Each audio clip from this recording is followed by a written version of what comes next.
Sabi Saiman. Oke Bang Sabi, izin perkenalkan diri dulu. Ya, nama saya Sabi Saiman yang pernah menjadi anggota DPR masa jabatan 2004-2009 dari Partai Amanat Nasional, tapi bukan dari utara, tapi dari Bogor. Dari Bogor. Dan saya lahir di Aceh, sudah mengelana dari Sabang sampai ke Merauke, hingga saya mengenal apa arti nasionalisme. Wah, keren Bang Sabi, keren banget. Oke Bang, Bang Sabi ini dikenal di Jakarta Utara lebih ke tokohannya. Apalagi Bang Sabi ini udah berkelana banyak sekali organisasi-organisasi yang memang merangkul atau dirangkul dengan Bang Sabi Saiman. Organisasi apa aja sih Bang Sabi? Saya mulai itu dari waktu saya muda. Saya masih di SMA di Taman Siswa Medan, tempat lahirnya pemuda Pancasila di Jalan Tilak. Ya, yang waktu itu ketuanya, pencetus ide itu adalah almarhum Effendi Nasution. Itu senior saya. Yang kedua, saya pertama tentu masuk ke organisasi ya pemuda Pancasila. Di PP ya? Ya. Yang kedua, setelah saya kuliah, masuk fakultas kedokteran tahun 64, ya, saya masuk ke organisasi HMI. Yang pada saat itu sedang hebat-hebatnya terjadi polarisasi cara berpikir dan berpolitik yang kemudian menimbulkan satu peristiwa besar, ya, G30 SPKI. Nah, disitulah saya mengenal bagaimana sejarah bangsa ini, ya, tidak pernah bisa disatukan. Tahun 65, atas permintaan pada Bung Karno untuk membubarkan HMI, disitulah peran saya mulai muncul. Nah, saya jadi sekjen pertama Himah untuk menghindari terjadinya, ya, kevakuman di HMI, yaitu Himpunan Mahasiswa Al-Wasliyah. Padahal saya orang Muhammadiyah, tapi karena ini untuk perjuangan kita tidak bicara itu. Nah, itu peristiwa besar luar biasa. Memang menjadi saksinya ya. Saya pelaku. Dan menjalani. Luar biasa. Saya aja aktivis. Masalah soal radikalisme ya, saat ini radikalisme itu menurut pandangan Bang Sabi Saiman apa sih? Pengertian radikalisme ini kan, jangan kalau saya mempertahankan keyakinan saya, mempertahankan saya punya cara berpikir itu dianggap radikal. Bukan. Jangan. Justru kita harus melihat, ya, apakah kemudian radikalisme ini menjadi satu pola untuk memojokkan, menyudutkan kelompok tertentu. Itu kan tidak boleh. Kita sebagai warga negara yang sudah kita setuju bersama Pancasila sebagai pengikat. Kenapa kita bilang mesti radikal? Justru ide-ide, pemikiran-pemikiran dari semua kelompok masyarakat itu harus kita tampung. Yang di zaman Pak Harto itu namanya BP7 dulu. Betul? Nah. Oke.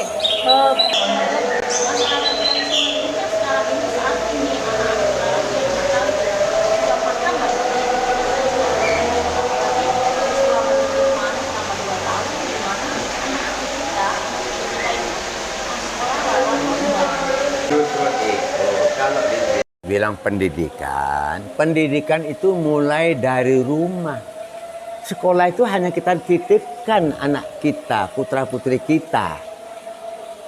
Kesalahan terbesar adalah bagaimana kepala rumah tangga melihat, mengawasi, bukan hanya di rumah tangga, tapi sekeliling tetangga kita, lingkungan kita harus jaga. Radikalisme itu sebenarnya bukan suatu hal yang perlu ditakuti. Begitu ada gejala, ya kita datangi. Kenapa?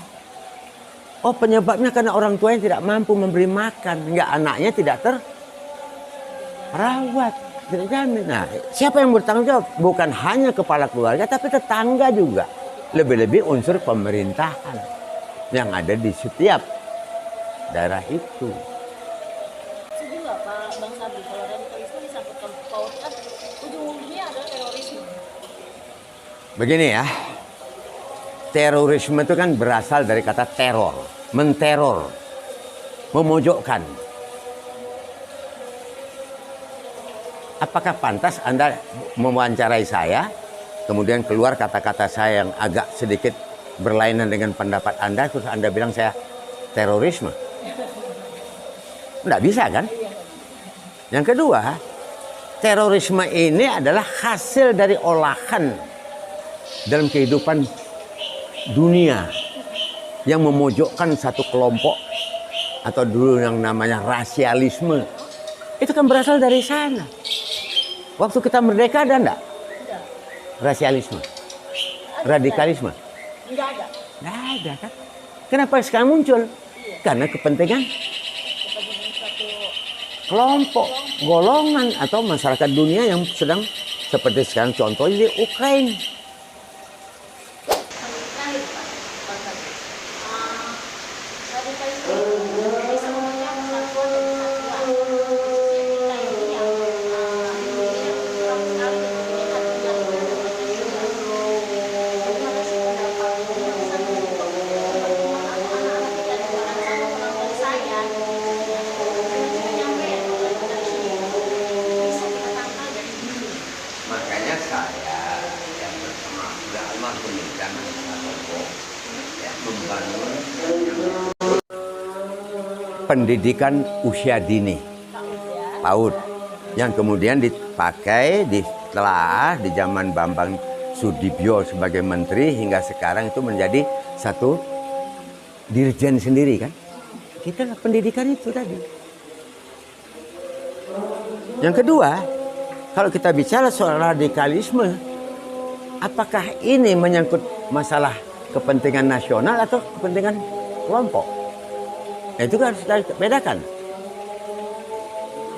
Makanya saya di tahun 99 untuk menghilangkan friksi-friksi berpolitik berdemokrasi yang baik, saya bikin tim waktu itu rekonsiliasi nasional.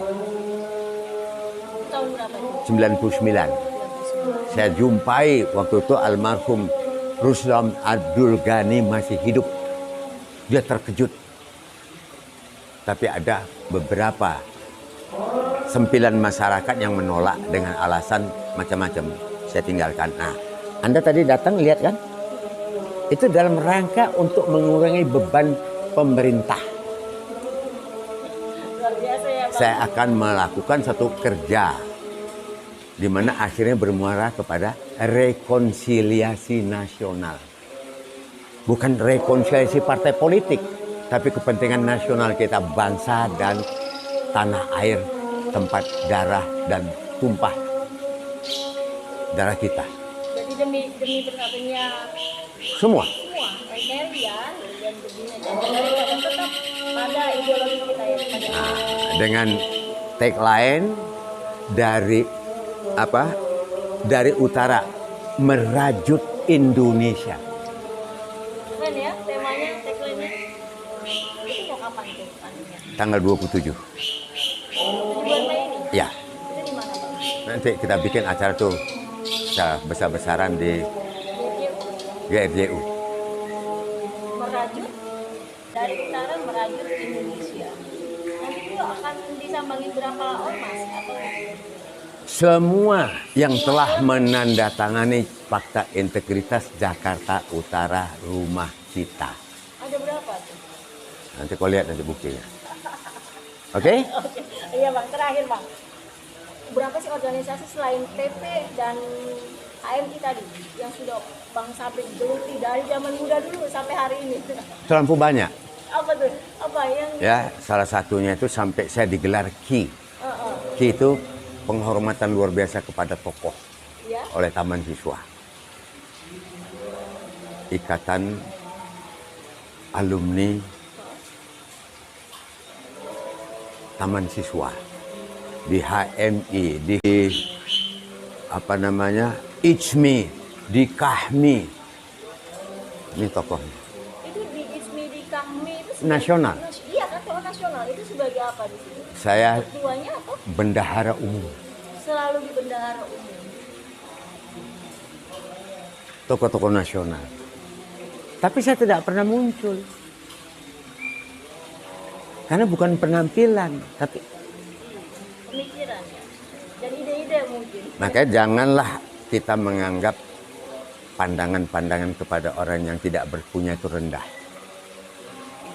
Kekayaan sebenarnya itu ada di Pesannya menarik ya Bang. Abang merangkul dari utara, merajut Indonesia. Dan nanti adalah cita-cita Abang adalah merangkul semua yang ada di Makanya utara dulu. mungkin Jakarta Utara ini sebagai miniatur Indonesia. Karena memang ada segala sesuatu yang utara. Betul. Oke. Menarik. Terima kasih Bang wawancara kita kali ini. Wawancara kita hari ini adalah pesannya menarik sekali dari bangsa Musaiman, tokoh masyarakat dan tokoh politik mungkin ya Bang ya, dan tokoh nasional kita yang berasal dari utara. Beliau bercita-cita ingin merajut Bhinneka Tunggal Ika dengan ideologi tetap dengan Pancasila dan menjunjung norma-norma kehidupan berbangsa dan negara dengan tagline dari utara merajut Indonesia. Terima kasih. Kali ini pesan dan pesannya beliau sangat luar biasa. Assalamualaikum warahmatullahi wabarakatuh. Waalaikumsalam.